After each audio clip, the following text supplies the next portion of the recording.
നെന്മാറ ഇരട്ടക്കൊലക്കേസ് പ്രതിക്കായി പോത്തുണ്ടി വനമേഖലയിൽ പോലീസിന്റെ തെരച്ചിൽ 4 സംഘങ്ങളായി തിരിഞ്ഞാണ് തെരച്ചിൽ.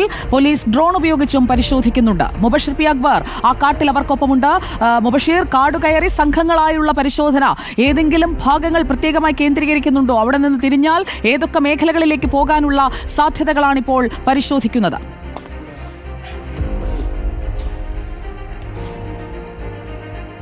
സുജയ പാർവതി, ഞാനിപ്പോൾ നിൽക്കുന്നത് സംഭവം നടന്ന സ്ഥലത്തു നിന്നും ഏകദേശം 1 കിലോമീറ്റർ ഇപ്പുറത്താണ്. പോത്തുണ്ടി വനമേഖല കേന്ദ്രീകരിച്ചുകൊണ്ടാണ് ഇപ്പോൾ പോലീസ് തെരച്ചിൽ നടത്തിക്കൊണ്ടിരിക്കുന്നത്. ആ പോലീസ് നമുക്ക് മുൻഭാഗത്ത് തന്നെയുണ്ട്. ഏകദേശം 20 അംഗങ്ങളുള്ള 4 സംഘങ്ങളായി തിരിഞ്ഞുകൊണ്ടാണ് ഇപ്പോൾ പോലീസ് നിലവിൽ പരിശോധന നടത്തിക്കൊണ്ടിരിക്കുന്നത്. പ്രതി ഉൾവനത്തിലേക്ക് പ്രവേശിച്ചു എന്നുള്ളതാണ് നിലവിൽ പോലീസ് തന്നെ സ്ഥിരീകരിക്കുന്നത്. നേരത്തെ ആലത്തൂർ ഡിവൈഎസ്പിയുമായി സംസാരിച്ചപ്പോൾ അദ്ദേഹം അത് പറയുന്നുണ്ട്. ഉൾവനത്തിലേക്ക് തന്നെ കടക്കാനുള്ള ഒരു സാധ്യതയാണ് പോലീസും ഈ ഒരു ഘട്ടത്തിൽ കണക്കാക്കുന്നത്. നേരത്തെ വർഷങ്ങൾക്ക് മുൻപ് ഈ പ്രതി തന്നെ ചെയ്ത കൊലപാതകം ഉണ്ടായിരുന്നു. സജിതയെ 2019 കൊലപ്പെടുത്തിയ സമയത്തും സമാനമായ രീതിയിൽ വനത്തിനുള്ളിലേക്കായിരുന്നു പ്രതി കടന്നിരുന്നത്. മണിക്കൂറുകളോളം അവിടെ കുടുങ്ങി കടന്നുകൊണ്ട് അല്ലെങ്കിൽ അവിടെ നിന്നുകൊണ്ട് രക്ഷപ്പെടാനുള്ള ശ്രമം പ്രതി നടത്തിയിരുന്നെങ്കിലും പിന്നീട് നാട്ടുകാരുടെ നേതൃത്വത്തിലായിരുന്നു പ്രതിയെ. ഇരട്ട കൊലപാതകം ഒരു മനസാക്ഷി കുത്തുമില്ലാതെ നിർവഹിച്ച ശേഷമാണ് കാട്ടിൽ കയറിയിരിക്കുന്നത്. നമ്മുടെ വാർത്താ സംഘവും സൂക്ഷിച്ചു വേണം ആ തെരച്ചിൽ സംഘത്തോടൊപ്പം പോകാൻ. പോത്തുണ്ടി വനമേഖലയിലേക്ക് കടക്കുകയാണ് അന്വേഷണ സംഘം. പ്രദേശത്ത് ഉള്ള ആളുകൾ അവർക്ക് വഴി കാട്ടുന്നുണ്ടോ? പ്രത്യേകിച്ചും ഈ കാട്ടിൽ എവിടേക്കൊക്കെ തിരിയാം, എങ്ങോട്ടൊക്കെ പോകാം, എവിടേക്കൊക്കെ കടക്കാം എന്നത് അവിടെയുള്ള ആളുകൾക്ക് കൂടുതൽ നന്നായി പോലീസിന് നിർദ്ദേശങ്ങൾ നൽകാൻ കഴിയുമല്ലോ. തീർച്ചയായും സുജയ പാർവതി, അത്രയധികം ക്രിമിനൽ സ്വഭാവമുള്ളൊരു പ്രതി തന്നെയാണിത്. പോലീസ് തന്നെ അത് സ്ഥിരീകരിക്കുന്നുമുണ്ട്. കാരണം ആസൂത്രിതമായൊരു കൊലപാതകം ചെയ്യുന്നതിന് വേണ്ടി ഒരുപാട് നാളുകൾ കാത്തിരിക്കുകയായിരുന്നു. നേരത്തെ തിരുപ്പൂരിലേക്ക് മറ്റൊരു ജോലി ചെയ്യുന്നതിന് വേണ്ടി പോവുകയാണെന്ന് പറഞ്ഞ പ്രതി പോലീസിനെ മറയാക്കിക്കൊണ്ടായിരുന്നു പിന്നീട് നാട്ടിലേക്ക് തന്നെ തിരിച്ചു വരുന്നത്. പിന്നീട് പോലീസ് പോലും അറിയാതെ നടത്തിയ നീക്കങ്ങളാണ് ഇന്ന് കൊലപാതകത്തിൽ കലാശിച്ചിരിക്കുന്നത്. അതുകൊണ്ട് തന്നെ ആ പോലീസ് ആ നിലയിലുള്ള ഒരു തിരച്ചിൽ തന്നെയാണ് വനം കേന്ദ്രീകരിച്ച് നിലവിൽ നടത്തിക്കൊണ്ടിരിക്കുന്നത്.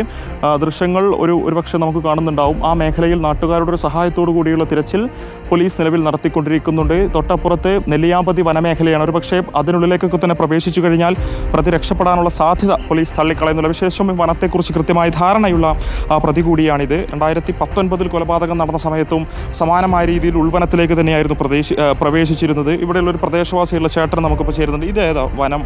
നെല്ലിയാമ്പതി റേഞ്ചിൽപ്പെട്ട സ്ഥലം. ഈ ചെന്താമര നിങ്ങൾക്ക് അറിയാമായിരുന്നോ? ചെന്താമര നമുക്ക് നേരത്തെ അറിയും. എനിക്ക് മൂപ്പര് ചേട്ടനെ അറിയും, രാധാകൃഷ്ണൻ. 2019 കൊലപാതകം നടത്തിയ ശേഷം ഇതുപോലെ കാട്ടിലേക്ക് കയറി അടുത്ത വനത്തിലേക്ക് കയറി. വനത്തെക്കുറിച്ചൊക്കെ നല്ല ധാരണ ഉള്ള ആളാ. മരത്തിനെ കുറിച്ച് പറഞ്ഞാൽ അവനക്ക് ഇത് ചെയ്ത് കഴിഞ്ഞപ്പോൾ ഒരു ആവേശം ഉണ്ടാവും. ഒരാളെ വെട്ടിക്കൊന്ന് 7 മണിക്ക് പോകണം എന്നുള്ളൊരു ആവേശം ഒരു മനുഷ്യനുണ്ടാവും. അത് സാധാരണ ഉണ്ടാവും, ഒരാളുടെ പതിവാണല്ലോ. കാരണം പറഞ്ഞാൽ അവന് ബേജാറാണ്. വെട്ടിക്ക് വന്നു കഴിഞ്ഞ് പിന്നെ ഒരാൾക്ക് എവിടെയൊക്കെ പോവുക, അതിനുള്ളിൽ പോവുക എന്നുള്ളൊരു കറ്റായിട്ട് വരുന്ന. ഉള്ളിലോട്ട് കയറി കഴിഞ്ഞാൽ പിന്നെ പിടിക്കണമെങ്കിലൊക്കെ പ്രയാസമായിരിക്കും. കാരണം വലിയ വനമാണ്. അത് വലിയ വനമുണ്ട്. കന്നും മറ്റേ പുലി, ആന, പല സിംഹം എല്ലാതും ഉണ്ട്. ഇതിനുള്ളിലേക്ക് അങ്ങനെ പോയായിരുന്നു. അങ്ങനെ പോകാൻ പറ്റൂല. പോയാലും പിടിക്കാൻ പറ്റുമൊന്നുമില്ല. ആന, പുലി, കരടി, സിംഹം. പോലീസിനെ സംബന്ധിച്ച് നിങ്ങൾ നാട്ടുകാരുടെ സഹായത്തോടെയല്ല തെരച്ചിൽ നടത്തുന്നത്? നമ്മളെ നാട്ടുകാരെ കൂടെ ഇപ്പം ഞങ്ങളിപ്പോൾ ഒരു കൂലിപ്പണിക്കാരൻ. ഞങ്ങളിപ്പോൾ കൂലിപ്പണിക്ക് പോയി ഞങ്ങൾ തപ്പി എത്തിയുള്ളൂ, വീടെത്തിയുള്ളൂ. അത് കാരണം കൊണ്ട് ഈ ഇൻഫർമേഷൻ ഞങ്ങൾ മരത്തിൽ അവരെ കണ്ടിരുന്നു കഴിഞ്ഞ ദിവസങ്ങളിൽ പറഞ്ഞാൽ ഒരു 2 ആഴ്ച മുന്നേ ഈ വെച്ച് കുളിച്ചിട്ട് വരേണ്ടായിരുന്നു. 2 ആഴ്ച മുമ്പ് ഈ വെച്ച് കുളിച്ചിട്ട് വരുന്നത് ഞങ്ങൾ കണ്ടു. ആളെ ആ ഇട കുഴഞ്ഞ കൂടിയിട്ട് ആ മൂപ്പറിൻ്റെ ഇട വഴി കൂടിയിട്ട് ആ റോഡ്. നിങ്ങൾക്ക് എന്താ തോന്നുന്നത് ചെന്താമര ഇങ്ങനെയൊക്കെ ചെയ്യാൻ എന്തായാലും കാരണം?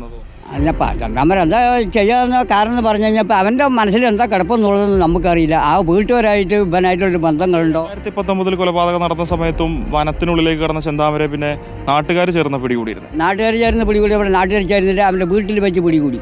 അവൻ്റെ വീട്ടിൽ വെച്ച് പിടികൂടി പറഞ്ഞാൽ അവൻ്റെ ഭക്ഷണം കൊടുക്കേണ്ട രാത്രിയൊക്കെ മറ്റുള്ള നാട്ടിലൊക്കെ അവൻ്റെ ചേട്ടനായിരുന്നു പരിപാടി ചെയ്യൽ.